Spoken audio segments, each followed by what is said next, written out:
면역계 부분을 이제 하도록 하겠습니다. 우리 교재는 이제 43장 파트입니다.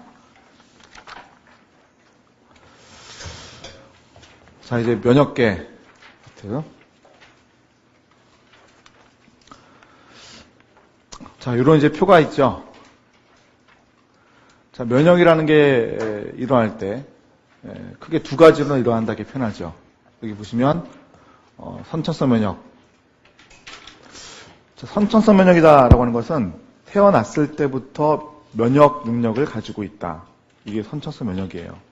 그러니까 태어났는데 선천성 면역에 관련되어 있는 애들이 있습니다. 그 애들이 이미 면역 활동을 할 수 있는 상태에 있는 것들, 이런 것들을 우리가 선천성 면역이다 이렇게 불러요. 보면 이런 표현들도 있죠. 피부나 점막, 분비액, 이런 것들은 항원이 들어오는, 즉 외부의 물질이 들어오는 것을 막는 1차적인 구조물들이잖아요. 그죠? 이건 뭐 태어났을 때 당연히 그런 장벽 역할을 하고 있잖아요. 그렇게 보면 선천성 면역이 뭔지 좀 감이 잡히십니까? 점막, 분비액. 분비액들이 나오거든요. 이 피부 쪽에도 마찬가지고 여기 입, 열면 역시 분비액들이 나오죠. 그럼 외부의 세균이나 바이러스나 이런 애들이 들어오려고 할 때 그런 점막에 딱 갇히는 거예요. 그럼 잘 못 들어오죠. 그죠? 그런 것들도 하나의 선천성 면역이 될 수도 있죠. 자, 밑에 보니까 뭐 그럴싸한 얘기들이 막 있는데요. 그죠? 막 세포도 있고 뭐 어떤 단백질도 있다 이런 얘기들이 있는데 이런 애들은 딱 누가 태어나면 그때부터 이런 애들이 이미 활성을 갖고 있습니다. 그래서 누군가가 이렇게 들어왔을 때 항원이라고 하는 애들이 들어왔을 때 바로바로 공격할 수 있는 애들이 있다는 거죠. 그죠? 자, 그러다 보니까 신속하게 반응이 일어나겠죠. 어떤 빠른 면역 반응이 일어난다 이렇게 표현하는 겁니다. 자, 또 하나는 특정 병원균의 그룹의 공통조 존재 특성을 인식한다. 이런 표현이 나와 있는데 이거를 우리가 약간 다른 말로 표현하면 비특이적이다 이런 표현이 나와요. 비특이적이다. 그래서 우리 시험 문제에도 지문에 보기 지문에 누구는 뭐 비특이적으로 반응을 한다. 근데 이런 반응을 했을 때 특이적이 되느냐 뭐 이런 용어들을 막 쓰거든요. 근데 이걸 우리가 비특이적이다 이렇게 얘기해요. 그럼 특이적이다라는 건 뭐냐? 자, 용어가 이거 비특이적이다, 특이적이다라는 것은 용어가 영어로 한번 적으면 이거예요. non-specific. 그러니까 특별하게 하지 않는다. 이런 표현이죠, 사실은요. 그죠? 자, 예를 들어서 뭐 이런 겁니다. 세균이 우리 몸에 이렇게 들어오는데 그 세균의 종류가 달라요. 종류가 다릅니다. 그래서 A라는 종의 세균, B, C, D 막 다른 거야. 들어왔어요. 근데 여기에 이제 반응하는 먹는 세포, 식세포, 백혈구라는 것들이 있는데 그 백혈구가 그 종류를 구분하지 않고 먹습니다. 그럼 뭐예요? 네, 비특이적인 거죠. 특이적이지 않다. 자, 반대로 특이적인 애들은 여기에 있습니다. 여기 보세요. 특이적인 특징이 있다. 이렇게 돼 있죠, 그죠? 이거는 스페시픽하다라는 표현인데 여기에 관련된 애들은 바로 이런 애들, 후천성 면역과 관련되어 있는 애들. 후천성 면역은 뜻이 뭘까요?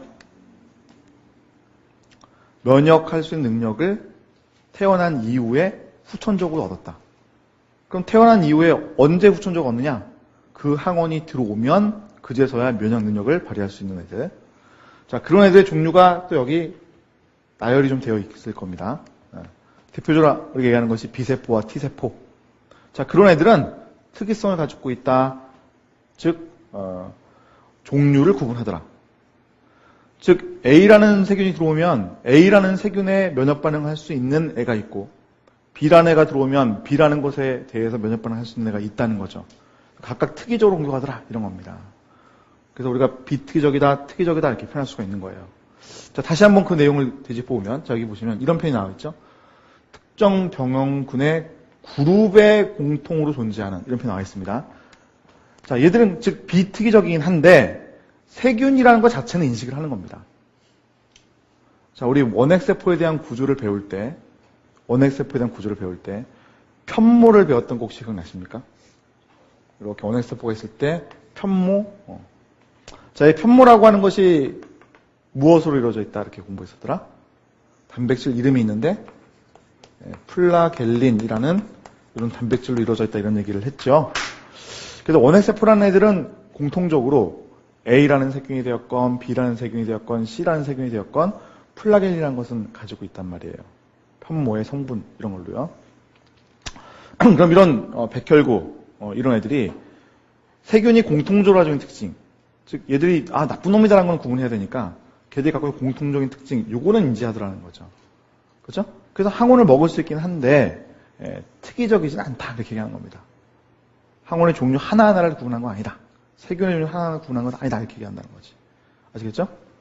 그래서 어떻게 보면은 위에 것은 약간은 두리뭉실하게 인식하고 먹는 것이다 이렇게 생각하시면 되고 밑에 것은 정말 하나하나 탁탁탁 구분할 수 있다라고 보시면 되겠습니다. 오케이?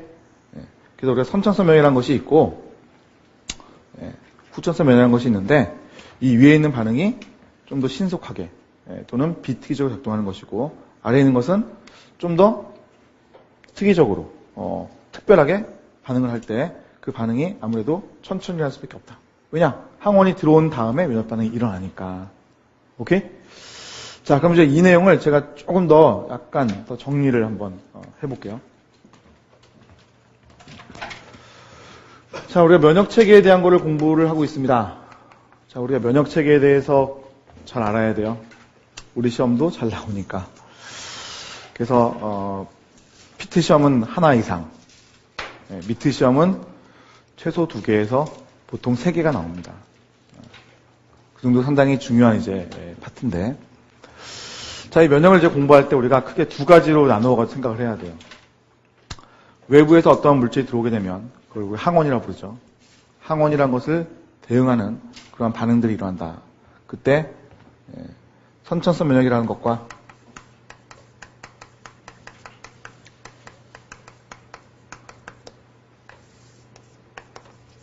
후천성 면역이라는 것으로 이렇게 나누어서 생각을 한다는 거지.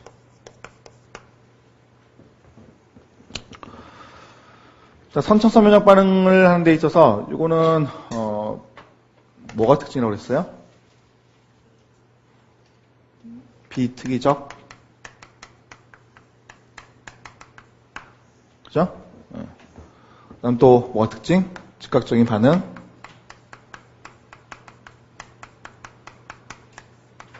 이런 게 특징이라고 그랬고요, 그죠? 후천성 면역이라고 하는 것은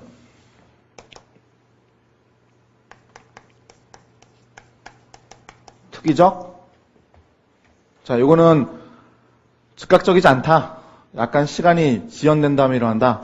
즉 항원 침입을 했을 때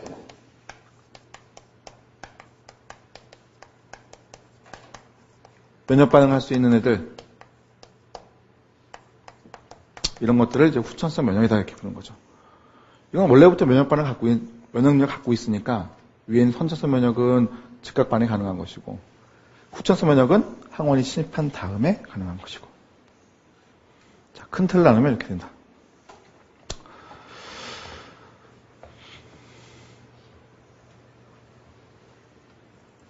자, 후천성 면역에 대해서는 몇 가지를 더 얘기하기도 하는데, 자, 특징으로 얘기하는 게 이제, 요게 첫 번째 거라면, 두 번째 게 있어요. 면역, 기억. 선천성 면역은 이 기능은 없는데, 후천성 면역은 있습니다. 자, 후천성 면역에 관련되어 있는 애들은 항원이 한번 침입해 들어와서 면역 반응을 하게 되면 그러면 기억세포라는 것들을 만듭니다. 기억세포. 그럼 그 기억세포라는 것들은 숫자도 많고요. 면역에 대한 반응력 이것도 훨씬 더 세져 있습니다. 그러니까 그 다음번에 또다시 똑같은 항원이 들어오게 되면 물론 특이적이죠. 똑같은 항원이 들어오게 되면 걔에 대해서 면역 반응을 더욱 강력하게 할 수 있다. 그게 바로 면역 기억이죠. 자, 세 번째 얘기할 수 있는 것은 면역 관용. 이렇게 이제 구분이 되죠. 자, 면역 관용이라고 하는 것은 뭐냐면, 자, 이거는 좀 적어볼게요. 자기, 셀프를 공격하는 면역세포를 제거하는 것. 이게 이제 면역 관용이라는 현상입니다. 자, 무슨 말인가? 선천성 면역이라고 하는 것들은 비특이적으로 반응하기 때문에 사실상 종류가 많이 필요하지 않습니다. 그렇겠죠? 백혈구라는 애가 있는데 그 백혈구가 세균이 가지고 있는 공통적인 플라겔린 단백질을 인식해서 잡아먹을 수 있다면 어떻게 보면 한 종류만으로 해결이 가능할 수도 있을 것 같아요. 물론 그렇지는 않습니다만. 자, 그래서 얘들은 그렇게 숫자가 다양하거나 하지 않습니다. 반면에 얘를 보게 되면 특이적이다. 그럼 이게 특이적이려면은 하나하나 인식이 가능해야 돼요. 야, 세균 A, 세균 B, 세균 C를 각각 다른 놈이라고 인식을 하고 반응해야 됩니다. 그럼 어떻게 하냐면 후천성 면역에 관련되어 있는 세포들이 있는데 그 세포들은 아예 만들 때부터 다양하게 만들어버려요. 그래서 그 다양성을 이미 갖고 있기 때문에 누가 들어오든지 반응할 수가 있고 그때 다양성을 갖고 있기 때문에 얘가 반응한다, 얘가 반응한다, 얘가 반응한다. 임무가 각각 다 다른 거죠. 아시겠습니까? 자, 그러면 이런 걸 어떻게 이제 확보를 하고 있는가라는 얘기를 해야 되는데 자, 정답은 태어날 때부터 이미 다양성을 갖게끔 만듭니다. 즉, 면역세포를 만들 때 일단 무조건 다양하게 만들어요. 근데 무엇을 보고 다양하게 만드냐면 내 몸 안에 있는 물질들 있죠? 내 몸 안에 있는 세포들 이런 것들과는 면역 반응하지 않게끔 하면서 다양하게 만들어 놓는 거예요. 그럼 외부의 물질이 들어오게 되면 내 몸에 있는 물질이 아니라고 했을 때 뭐예요? 공격하겠죠, 무조건요. 그죠? 그러니까 방식이 그래요. 자, 항원이 침입하는데 면역 반응 가능하다. 항원이 들어오면은, 야, 쟤하고 반응할 수 있는 걸 만들어 볼까? 이게 아니고, 이미 뭡니까? 무조건 다양하게 일단 만들어놔. 무조건.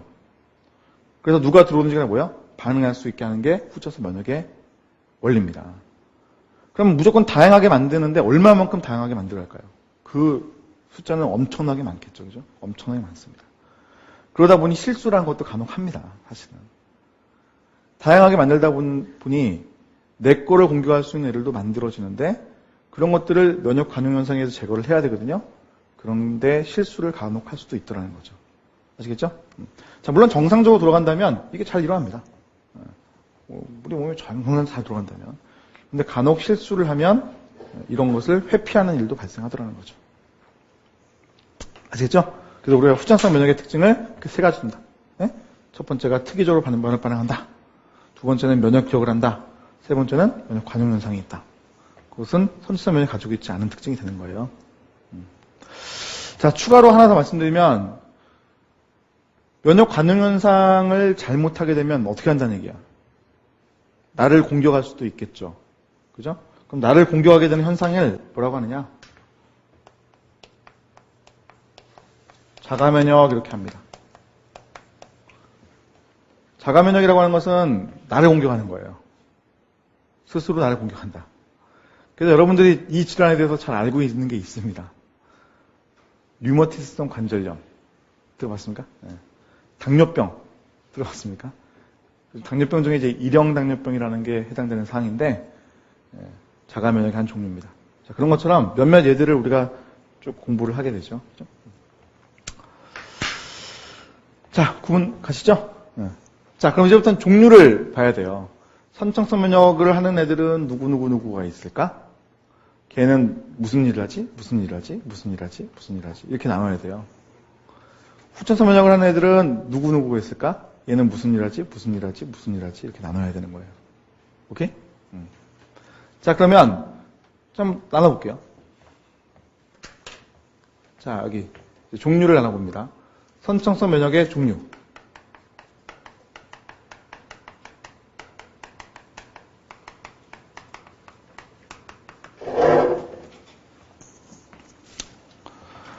많이 있습니다. 그죠?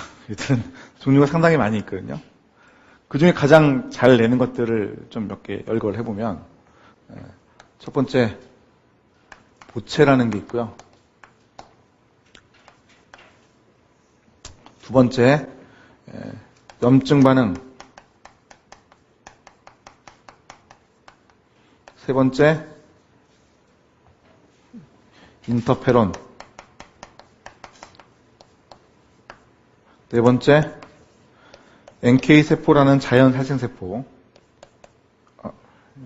요거 적기 전에, 이야기 순서를 항상 저 이렇게 하니까, 백혈구들. 그다음 다섯 번째, NK세포. 이렇게 구분할 수가 있습니다. 이렇게 다섯 종류. 시험에 늘 잘 언급되는 애들이에요. 그래서 부채라고 하는 애가 있는데 얘가 무슨 일을 하는지를 여러분 쭉쭉쭉쭉쭉 기억해낼 수 있어야 되고요. 염증 반응이라는 것은 한 반응의 종류 이름을 했습니다. 비만세포라고 하는 세포가 히스타민이라는 물질을 분비하는데 그것에 의해서 나는 염증 반응이 어떻게 되는지 여러분이 쭉쭉쭉 알아야 되고요. 인터페론이라고 하는 것은 단백질의 이름인데 바이러스에 감염된 세포가 분비하는 물질이에요. 얘가 또 하는 역할을 여러분 좀 알아야 돼요. 백혈구, 얘는 종류가 좀 많이 있습니다. 그래서 백혈구 종류별로 각각 무슨 일을 하는지 여러분이 아셔야 되고요. NK세포라는 세포가 있는데 자연 살생세포, 얘가 무슨 일을 하는지 여러분 또 아셔야 되는 거죠. 오케이? 자, 이번에는 후천성 면역의 종류.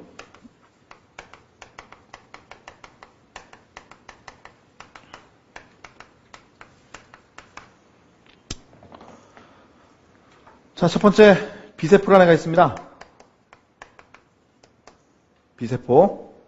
자, 비세포라고 하는 애는 항체를 분비합니다.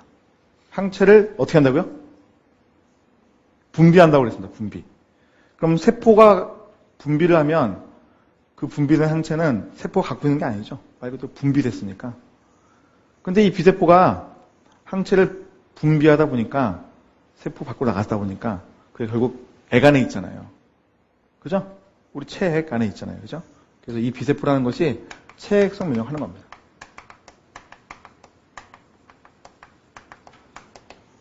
그래서 비세포라는 애들은 체액성 면역 관련이 있다 이런 표현을 상당히 많이 씁니다. 자, 두 번째, 자, T세포라는 애들이 있는데, 자, 요거는 약간 제가 구분을 더 해드리면, 자, T세포라는 애들은 세포 독성 T세포,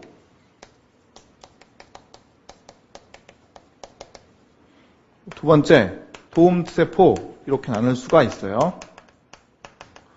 자, 이 중에 여러분, 도움 T세포에 대한 얘기는 전에 한번 슬쩍 언급한 적이 한번 있었을 거야. HIV 바이러스를 얘기할 때, HIV 바이러스가 뭐예요? 얘를 감염하게 되면, 얘가 무력화가 되게 되면, 면역 현상들을 지휘할 수가 없다. 이런 얘기했죠. 얘가 이름은 도와주는 것에 불과한 것처럼 보이지만 사실은 지휘하는 겁니다. 이름을 처음에 이렇게 지었으니까 안 바꾸고 있을 뿐이에요.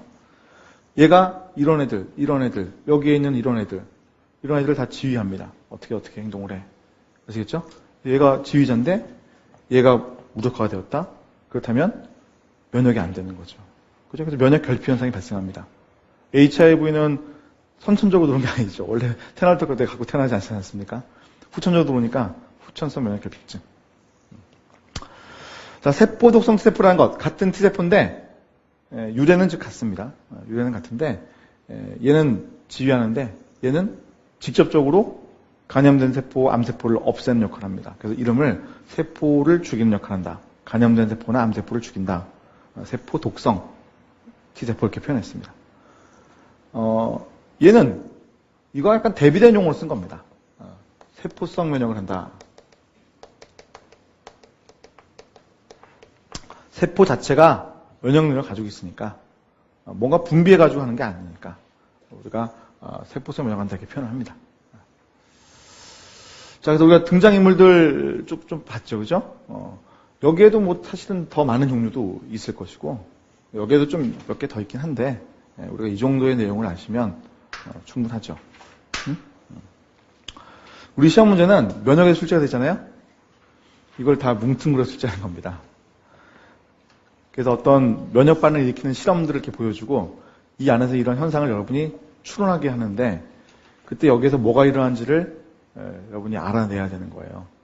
물론 간단하게 어떤 한 사실을 갖고 물어볼 수도 있어요. 그런 문제도 있고 좀 어려운 문제들은 이들 전체적인 반응이 어떻게 일어날지를 대략 감 잡을 수 있어야 됩니다. 자, 다시 슬라이드로 들어가 봅시다.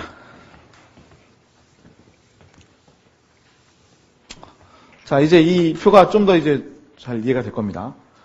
우리가 병원균, 항원이라고 하는 애죠. 세균, 곰팡이와 같은 균류, 바이러스 등이 이제 침입해 들어왔을 때, 그때 막는 일들이 막 일어난다는 거죠. 선천성 면역이라는 것이 먼저 일어나는 거예요. 모든 동물들이 다 갖고 있다. 이렇게 되어 있네요. 그래서 특이적으로 또 신속하게 반응이 일어나는 거죠. 그래서 보니까, 이런 1차적인 장벽들도 있고, 식세포, 백혈구 등도 있고, 그 다음에 자연 살생세포가 아까 NK세포로 제가 적었던 애들, 그 다음에 항미생물 단백질, 제가 아까 보체, 이렇게 적었던 애들, 염증 반응 이런 것들이 일어나서 방어할 수 있다. 자, 그런데 이런 애들을 이제 어떻게 보면 뚫고 더 들어왔다. 그럼 이제 이런 애들이 작동을 할 수밖에 없죠. 그죠? 자, 후천성 면역이라고 하는 것은 척추동물만 가지고 있는 면역 반응이에요. 우린 당연히 척추동물이죠. 그죠? 척추동물의 면역 반응. 상당히 이제 특이적인 특성이 있고요. 반응은 천천히 일어날 수밖에 없죠. 근데 여기에 없습니다만, 면역 기억이라든지, 면역 관용이라든지, 이런 것들도 특징을 갖고 있다. 자, 체액성 반응한다. 이거 누가 한다고요? 비세포죠? 비세포가 항체를 분비하는 겁니다. 그래서 체액 그 자체에 항체가 들어있으니까 그 체액으로 면역 반응한다. 이런 표현이고. 자, 세포 매개성 반응, 이거 뭐 한다고요? 세포 독성 T세포. 그래서 한다는 거죠. 그죠? 후천성 면역 반응에 빠져있는 게 있네? 누구? 도움세포. 그건 지휘하는 애인데 지금 여기 내용에서는 좀 빠져 있습니다. 오케이? 이해가죠? 자, 이번에는 림프 조직에 대한 그림 가볍게 잠깐 보고 넘어갈 겁니다. 자, 림프계라고 하는 것에는 면역세포들이 쫙 퍼져 있는 거예요. 어떤 게 특징이라고 했어요? 림프계라고 하는 것은 순환계긴 한데 이와 같이 끝에 부분이 다 이게 닫혀 있죠. 관이 닫혀 있습니다. 이런 걸 우리가 맹관이다 이렇게 표현하죠. 맹관. 닫혀 있다. 맹관 이렇게 표현하지 않습니까? 맹관. 이렇게 관이 끝이 닫혀 있으니까. 혈관은 다 이어져 있습니다. 얘는 맹관이라고 표현합니다. 이거 어떻게 한다고 그랬어요? 이런 끝에 부분서부터 주변에 있는 골격근이 림프관을 이렇게 압박을 하게 되면 그럼 짜지듯이 위로 올라간다고 그랬죠? 역류하진 않아요. 왜? 판막이 있으니까. 정맥과 똑같이 판막이 있으니까. 그럼 이렇게 쭉 올라가죠. 자, 올라갈 때 여기 보시면 이렇게 표현된 요 빨간색 약간 표현되는데 색깔이 빨간색은 아닙니다만 여기는 이제 구분 가게 하려고 이런 것들인데 이걸 뭐라고 불러요? 림프절 이렇게 부릅니다. 그런 걸 이제 거치게 되어 있죠. 이 그림에는 림프절이 몇 개 표현되어 있지 않습니다. 엄청나게 많은 수의 림프절들이 사실 들어있어요. 자, 그 림프절을 확대한 그림이 이 그림입니다. 보시면은 림프관이 이렇게 이제 유입시키고 있는 관이 있고요. 몸의 각 부분에서 이제 들어오는 걸 거예요. 그 다음 위로 올라가려고 이렇게 나가는 관도 존재를 하고 있는 거죠. 자, 이 지역에, 이 림프절, 이 지역에 많은 수의 세포들이 존재를 합니다. 그래서 백혈구들도 있고, 여러분 방금 보셨던 B세포, T세포들도 있고, 이런 애들이 끊임없이 잘 잡아먹고, 면역 반응을 일으키는 어떤 기지처럼 활용을 하고 있는 거죠. 그죠? 자, 이거 빠져나가면 어디로 간다고 우리 배웠더라? 쭉 따라 올라가면 어디로 간다고요? 예, 여기 쇄골하 정맥. 쇄골 밑에는 정맥에서 혈관과 연결된다 이렇게 얘기했었지. 그죠? 예. 자, 그래서 우리 시험에서 어쩌다 지문에 이런 표현도 막 나오거든요. 림프구라고 하는 애들은, 예? 림프라는 애들은 림프계와 혈관계를 자유로이 왔다 갔다 할 수 있다. 맞아요? 틀려요? 맞죠? 지금 보시니까 여기 있고 연결되어 있다고 했으니까 자유로 왔다 갔다 하죠. 단, 적혈구는 이동하지 못한다. 적혈구는 어디에만 있죠? 혈관에만 있죠. 혈관에만. 예. 그래서 그거 가지고 이렇게 슬쩍 내기도 합니다.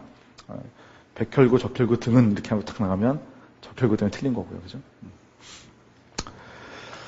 자, 그렇게 해서 이렇게 림프계라고 하는 것이 존재를 하더라. 림프절이라고 하는 것은 어떤 걸르는 역할을 하는 거더라. 항원들이 들어오게 되면 림프절로 먼저 들어가가지고 걸러질 가능성이 되게 높겠네요. 자, 여기 장기 이름 하나 보이세요? 뭐라고 읽어? 비장. 뭐 시험 문제 거의 다 비장이라 나옵니다.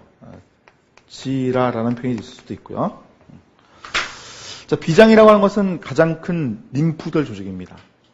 그래서 우리 림프절에는 제가 아까 말씀드렸다시피 저는 면역세포에 모여있는 어떤 기지와 같은 장소인데 이거를 이렇게 잘라가지고 실험하기는 쉽지가 않잖아요. 그죠? 그래서 요 큰 조직, 요 비장을 자르다가 실험을 많이 해요. 물론 사람 거를 자르는 건 아니고 쥐 거, 뭐 이런 거를, 생쥐 거. 생쥐는 이제 조그마니까 저런 거 뜯어낼 때 비장은 충분히 잘 보이니까요. 자, 여기 보세요. 여기 뭐라고 돼 있지? 네, 흉선. 흉선, 그러면 가슴에 있는 선, 샘. 이렇게 되죠. 그죠? 가슴샘.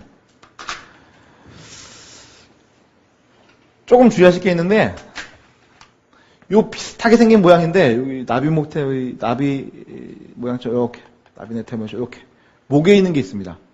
요거는 갑상선.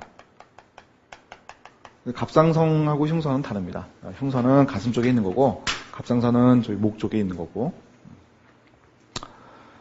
자, 저 흉선이라고 하는 것은 영어로 표현하면 이렇게 돼요.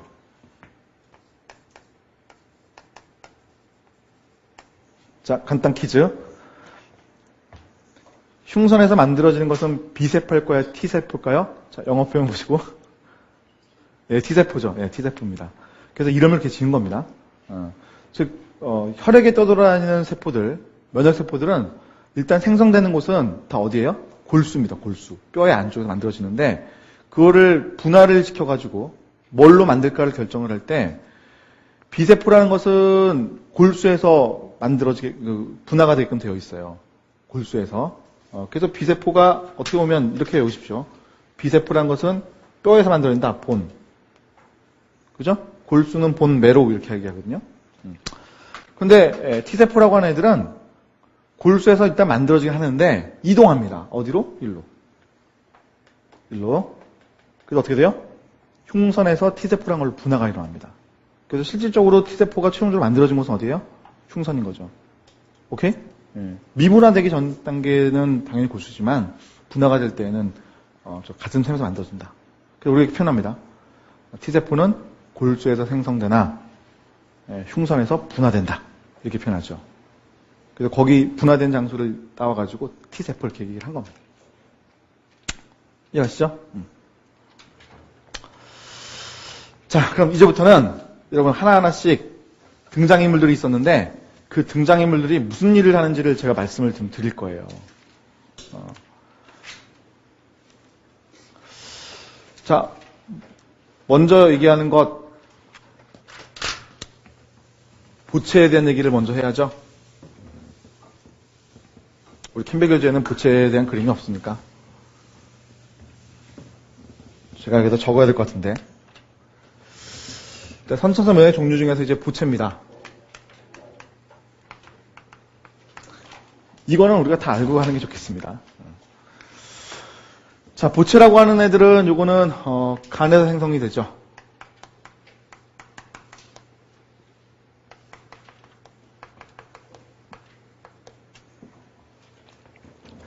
(20) 종류 되고요. 20종류 이상. 근데 간에서 만들어졌는데 만들어지면 일단 무조건 간에서 분비가 됩니다. 혈액을 떠돌아다녀요. 혈액 안에 들어있죠. 그래서 우리가 혈장 단백질이다 이런 표현을 씁니다.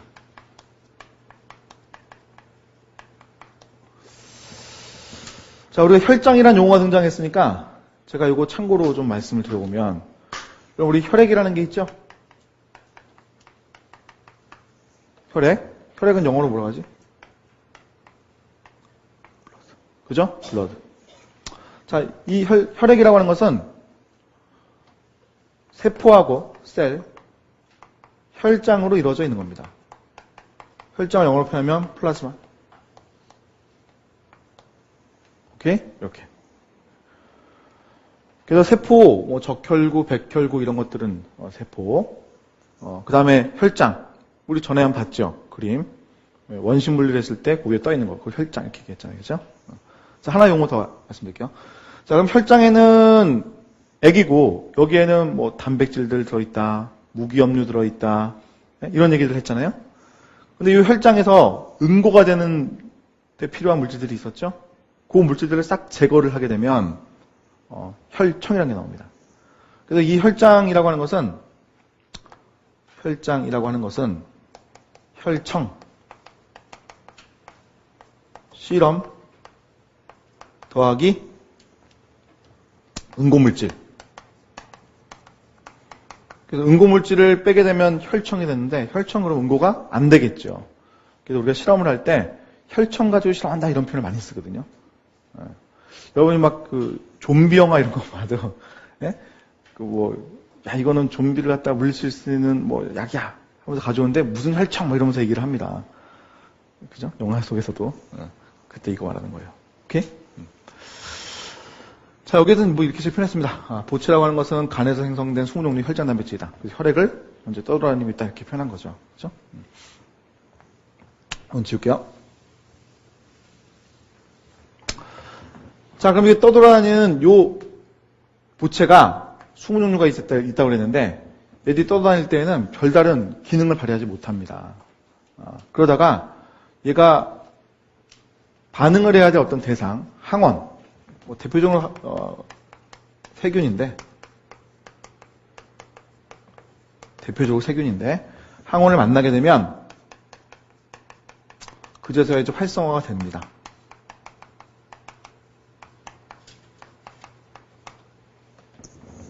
항원을 만나면 활성화가 돼? 후천선 명인가? 그건 아니고 얘들은 태어났을 때부터 이미 면역력을 갖고 있는 거니까 사실은.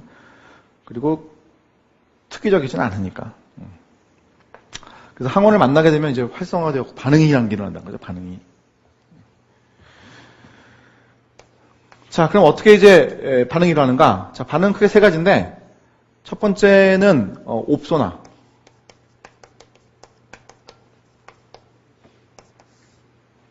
자, 옵소나라고 하는 것은 영어 표현을 이거 그대로 한 거거든요. 옵소니제이션. 자, 이게 뭐 어원을 따져보면 이런 말이에요. 식사 준비를 하다. 그러니까 어떻게 식사 준비를 한 거냐면 이게 예를 들어서 뭐 세균이나 이런 게 들어오잖아요. 세균이 들어오게 되면 보채라고 하는 이 단백질들이 여기 들러붙는 거예요. 이런 식으로. 그럼 이렇게 쭉 둘러치게 되는데 이게 바로 식사 준비를 하다라는 표현입니다. 옵선화시켰다. 들러붙었다. 자, 그러면 이 보채라고 하는 애를 인식을 하는 식세포들이 있어요. 백혈구들. 그게 잘 다가와가지고 보채가 붙어있음을 확인하고 먹으라는 거구나 하고 잘 잡아먹습니다. 그러니까 식세포라고 하는 애들이 백혈구라고 하는 애들이 다가가가지고 세균을 먹을 수가 있는데 보채라는 애가 있으면 더 인식이 잘 되는 거죠. 그래서 더 잘 먹게 됩니다. 그래서 옵소나 작용이 일어난다. 식세포 작용을 돕는다. 라는 표현인 거죠. 자, 두 번째. 막 공격 복합체의 형성을 할 수가 있다. 막이니까 멤브레인, 공격하니까 어택, 복합체니까 컴플렉스, MAC 이렇게 표현하기도 하는데 막 공격 복합체를 형성한다는 겁니다. 자, 요것은 한번 그림을 잠깐 보도록 할게요. 자, 이건 좀 뒤에 있는데. 자, 여기 보시면. 자, 보채라는 단백질들이 뭐 이렇게 동글동글하다 이렇게 표현한 겁니다. 뭐 사실 보채는 이제 20종류가 되는 거니까 약간씩 형태가 좀 다르긴 합니다만, 대략 이렇게 표현한 거예요. 자, 이런 애들이 어우러집니다. 지금 보시면. 막 공격 복합체라는 표현이 나와 있죠. 그죠? 자, 어우러지면 이렇게 구멍을 만들어내게끔 삥 둘러쳐요. 요게 바로 막공격 복합체가 만들어진 겁니다. 그럼 세균의 막에다가 막공격 복합체 형성하게 되면 구멍이 있으니까 그 안에 있는 물질이 빠져나갈 수밖에 없겠지. 뭐가 들어올 수도 있고. 결국 이 세균은 죽는 겁니다. 그렇죠? 자, 그러니까 다시 볼게요. 자, 보채라고 하는 것은 이런 식으로 삥 둘러쳐가지고 이건 현재 막공격 복합체 형성한 건 아닙니다. 그냥 둘러친 거죠. 그래서 옵소나를 일으킬 수도 있고 또는 뭡니까? 지금 그림에 있는 것처럼 저 홀의 형태를 잘 만들어서 막 공격 복합체라는 것을 만들 수도 있고 그러니까 두 가지가 다 가능하다 이렇게 얘기를 한 거죠. 그죠? 시험 문제는 거의 밑에 걸로 출제를 많이 합니다. 그래서 보채라는 것이 존재하게 되면 세균의 망에 구멍을 내어가지고 죽인다. 우리가 소위 이제 용혈 현상을 일으킨다 이렇게 표현하죠.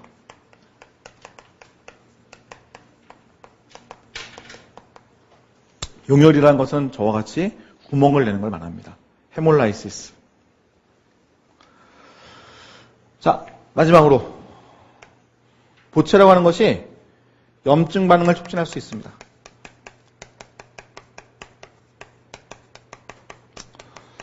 염증 반응을 촉진한다는 것은 즉 비만 세포를 자극하는 거예요. 그래서 이제 큰 세포가 있는데 이걸 우리가 비만 세포라고 이름 부르죠. 메스트셀, 비만 세포. 오케이?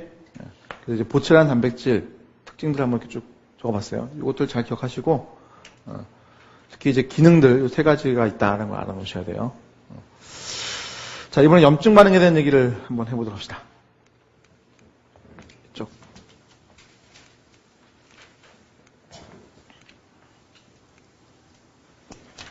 자, 이게 이제 염증 반응이죠. 자, 염증 반응은 보채라는 것이 일으켜줄 수도 있고, 또는, 그러니까 즉, 비만세포를 자극해가지고 일으킬 수도 있고, 또는 뭐 어떤 물질들이 있어요. 뭐, 키닌 계열이다 이렇게 부르는 물질들도 있고, 자, 또는 이와 같이, 이렇게 바늘로 툭 찔렀을 때, 거기에 이제 세균이 붙어 있을 수 있단 말이에요. 바늘을 이렇게 불에 달궈가지고 찌르지 않았다면, 또는 뭐 가시가 이렇게 찔렀다면. 그럼 이제 요 세균들이 있을 때, 요 세균들 자체가 자극이 되어가지고, 여기 비만세포라고 부르는 애가 뭔가를 분비하는 거죠. 그죠? 그럼으로써 일어날 수도 있습니다. 어쨌든 비만세포와 관련이 되어 있다는 거죠. 자, 이 비만세포가 분리하는 요 빨간색의 물질 있죠? 빨간색의 물질. 이걸 우리가 뭐라고 부르냐면, 히스타민이라고 부릅니다. 히스타민. 히스타민. 자, 그럼 히스타민이 분비가 되면, 저 히스타민에 의해서 일어나는 반응이 있는데, 그것을 우리가 염증 반응이다 이렇게 얘기하는 겁니다. 자, 그럼 어떤 걸 이제 유도하는지를 우리가 좀 기억을 해야 되는데, 여기 보시면, 자, 모세혈관이라고 하는 것이 확장된다. 이게 염증 반응의 첫 번째 사건. 자, 그 다음에 모세혈관의 물질 투과성이 증가된다. 이게 두 번째 사건입니다. 그럼 모세혈관이 확장되면 어떻게 되는 거예요? 그 지역의 혈류량이 증가하겠죠. 그죠? 요 지역에 혈류량이라는 게 증가하겠죠. 그죠? 간염 부위에 혈류량이 증가한다.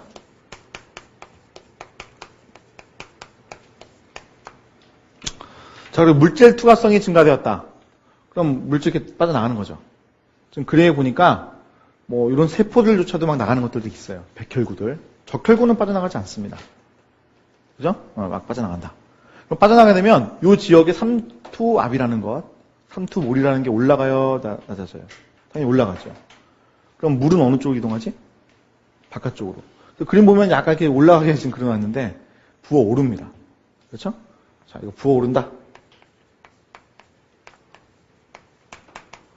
이걸 용어로 하면 부종 이렇게 표현했던 거 기억나십니까? 부종. 그래서 부종이 발생합니다. 간염 부위에 부종이 발생한다.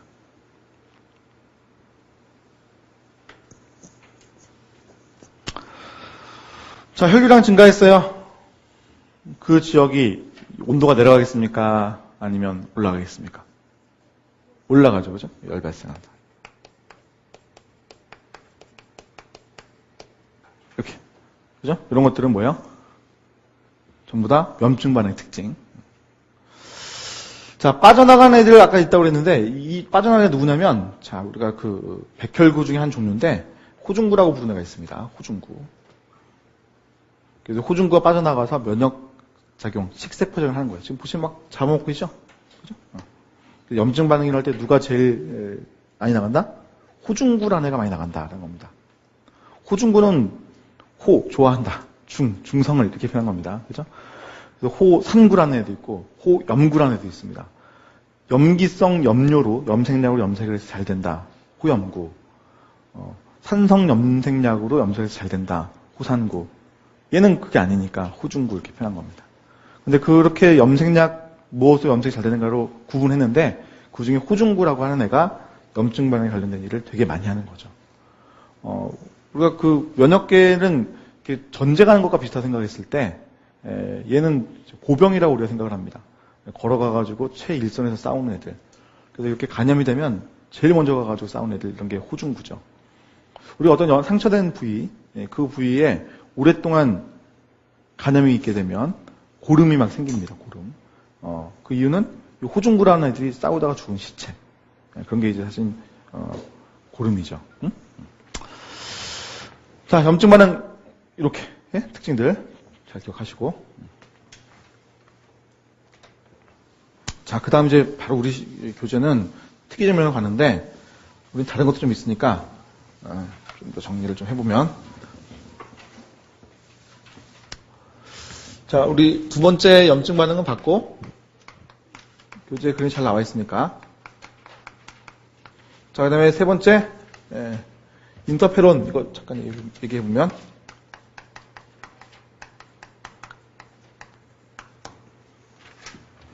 인터페론.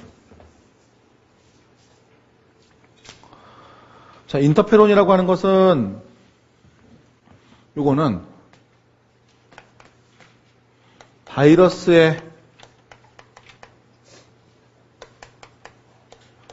감염된 세포가 분비합니다. 자, 자기가 살아보려고 분비하는 게 아닙니다. 세포라는 것들은 바이러스에 감염이 되면 사실상 죽거든요. 그러다 보니까 얘가 지금 분비한 것은 자기를 돕겠다는 게 아니라 다른 세포,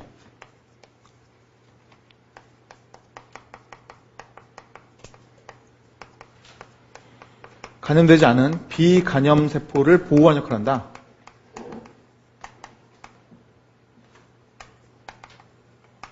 이렇게 되죠. 즉 인터페론이 아직 감염되지 않은 세포에게 들어가게 되면 그 세포의 면역 능력을 향상시킵니다. 그래서 그 세포가 바이러스에 감염되지 않도록 도와주는 거죠. 그렇죠? 이렇게. 자, 세부 메커니즘은 추후에 보도록 하고, 자, 이번에는 백혈구.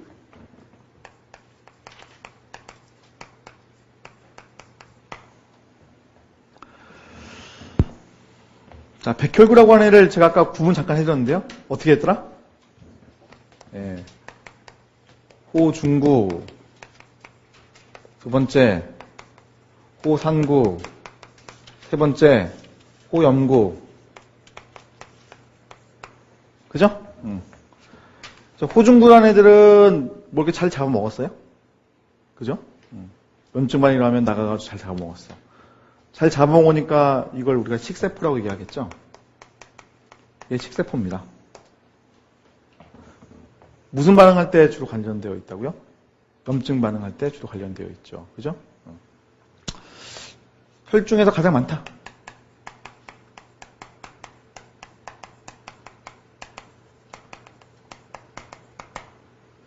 자, 호상구. 자, 호상구도 역시 나가면 잘 잡아먹습니다. 근데 먹는 애가 누구냐? 기생충.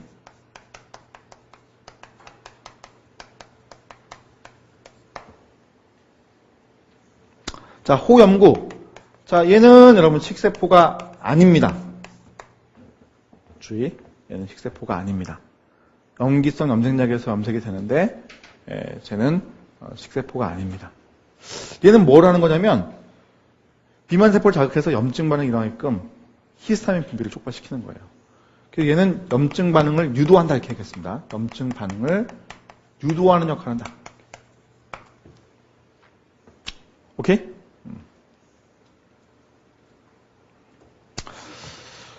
우리 여러분 캠벨 교재를 갖고 계신 분 다 갖고 계시죠, 여러분? 우리 912페이지. 912페이지. 지난번 우리 슬라이드 자료가 있었는데, 거기 아래에 보면 42-19. 거기 보시면, 세포들 분화되는 게 그림이 나와 있죠. 그죠? 그래서 저 위에 보면 밑에 보시면 그 줄기세포가 있는데, 그게 골수에 위치하고 있다라고 했잖아요. 그게 두 개 줄로 갈라졌었죠? 하나는 뭐예요? 림프성 줄기세포, 하나는 골수성 줄기세포. 일단 그 밑으로 가보시면 어떻게 돼 있어요? 골수성 줄기세포에서 호중구, 호염구, 호상구 이렇게 보이세요? 가운데 보면은 이렇게 칠해져 있는데, 뭐 세 개로 나눠져 있는 듯한 그림도 보이고, 두 개로 나눠져 있는 그림도 보이시죠? 호상구, 호염구, 호중구 애들. 그게 핵이에요. 근데 그거 말고도 뭐 이렇게 점점점점점점 되는 거 보이세요? 네, 그걸 우리는 과립이라고 부릅니다. 과립. 그래서 이런 애들은 과립을 갖고 있거든요. 그래서 이런 애들을 우리는 과립세포들이다 이렇게 표현합니다.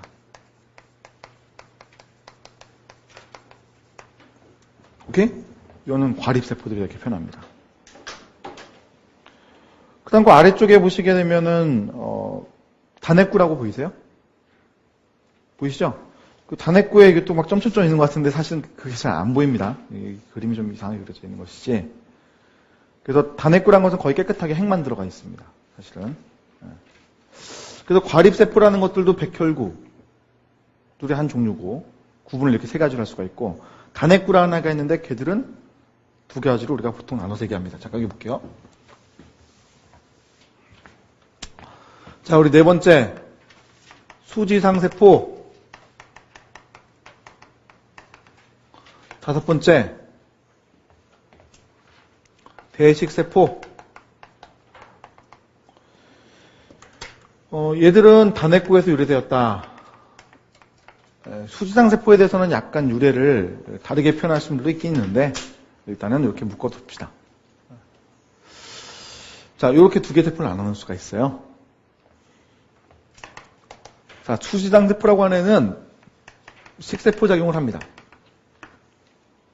먹는다는 얘기입니다. 자, 그럼 얘가 먹으면 어떻게 하냐면 얘는 먹은 이후에 림프절이라는 곳으로 이동을 합니다. 그러니까 먹으면 글로 가요. 쫙 이동합니다. 야, 나 항원을 먹었어. 그럼 림프절에 가면 거기에 많은 면역세포들이 모여있다고 그랬죠. 림프구들도 있고 대의세포도 있고 그렇다고 했어요. 거기서 이렇게 제시를 하는 거예요. 내가 먹은 거를 보여줍니다. 야, 나 이거 먹었다? 이렇게. 그러면 거기에 있는 림프구들이 활성화가 일어납니다. 제가 아까 후천성 면역과 관련되어 있는 애들을 림프구들이라고 그랬잖아요. 얘들은 항원을 봐야 면역 반응을 개시한다고 그랬잖아요. 얘가 보여주는 거예요. 이게 되게 중요한 애죠. 그죠? 이걸 보여주면서 개시를 시키는 거니까. 그죠? 자, 얘는 항원을 섭취한 후 림프절로 이동해서 제시를 하는 거죠. 그죠? 대식세포라고 하는 애가 있는데 여기 얘는 아예 식세포인데 대자가 있으니까 잘 먹는다 이렇게 표현되는 것 같은데요. 이거 역시 식세포입니다. 얘는 어떤 역할을 하는 거냐면 똑같아요. 항원 섭취 후 근데 림프절로 이동하지 않고 바로 항원을 제시합니다. 오케이? 이렇게 항원을 제시하는 역할을 한다. 역시 야, 나 이거 먹었어 하고 자랑하는 거죠, 사실은요. 그럼 얘는 사실 어떤 역할을 하는 거냐면 얘네 둘이 꿍짝짝이 잘 맞는 건데 수지장세포는 주변에 이렇게 있다가 항원이 들어와요? 먹었어? 림프절에 이동을 해. 갖고 이렇게 제시를 하죠. 나 이거 먹었다? 그럼 림프절에 있는 B세포라든지 T세포가 활성화되는 겁니다. 이런 게 내공에 들어와 있었어?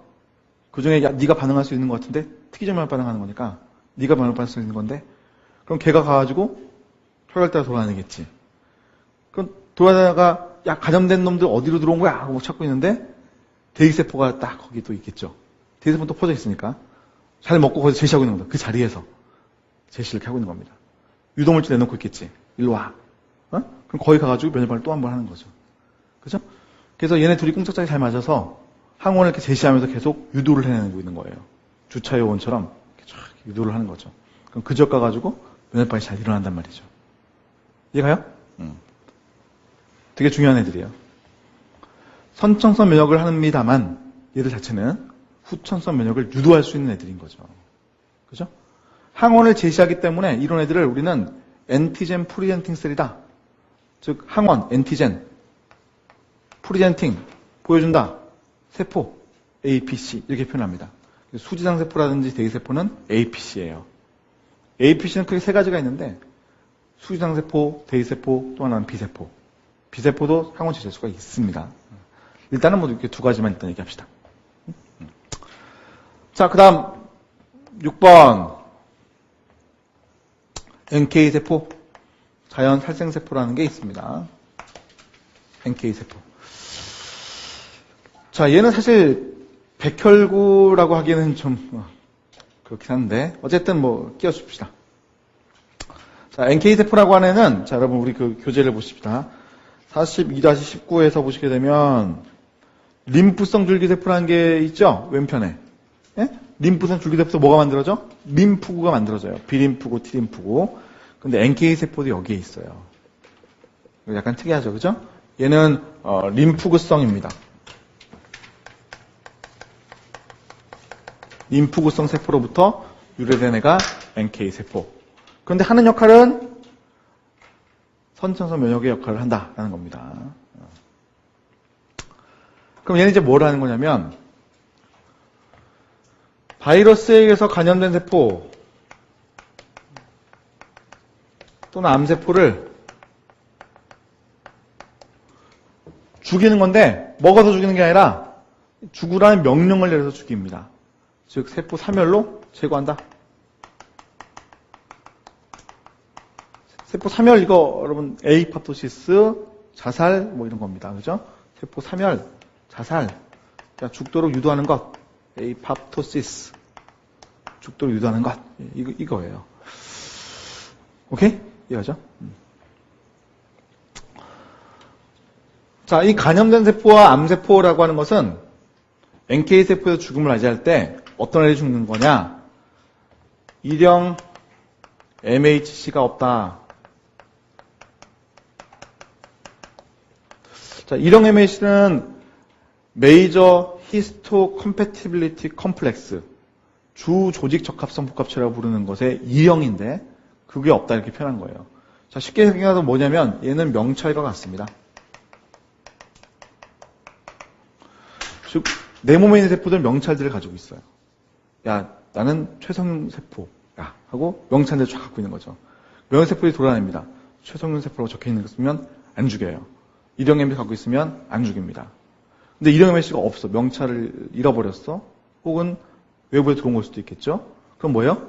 없애버리는 거죠. 바이러스에 감염이 되거나 암세포가 되면 명찰 만드는 것을 깜빡할 수가 있습니다.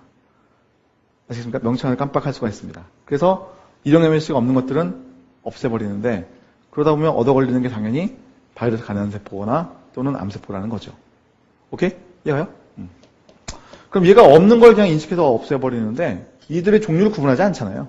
그러니까 역시 선천성 면역, 비특이적 면역을 하고 있다 이렇게 얘기하는 거죠. NK세포라고 하는 것은 암세포를 처음에 인식할 때에는 비특이적으로 인식을 하나 반응한 후에는 특이적으로 면역 반응한다. 이런 표현이 나오면 다 틀린 질문이죠. 이런 애들은 태생 자체가 전부 다 비특이적입니다. 그게 특이적으로 바뀌지는 않습니다. 오케이? 자, 그럼 이렇게 해서 우리가 선천성 면역과 관련된 애들 종류들 한번 쭉 열거를 해왔어요. 얘들 정말 이거 나열이거든요. 얘는 뭐 한다, 얘는 뭐 한다. 이거는 당연히 알고 있어야 돼요. 이걸 알아야 우리가 이러이러한 어떠한 사건들을 줬을 때, 현상들을 줬을 때 유추할 수가 있는 거니까. 아시겠죠? 자, 그 다음은 우리가 이제 특이적 면역이라는 파트를 봐야 됩니다. 잠깐 쉬었다가 하도록 합시다.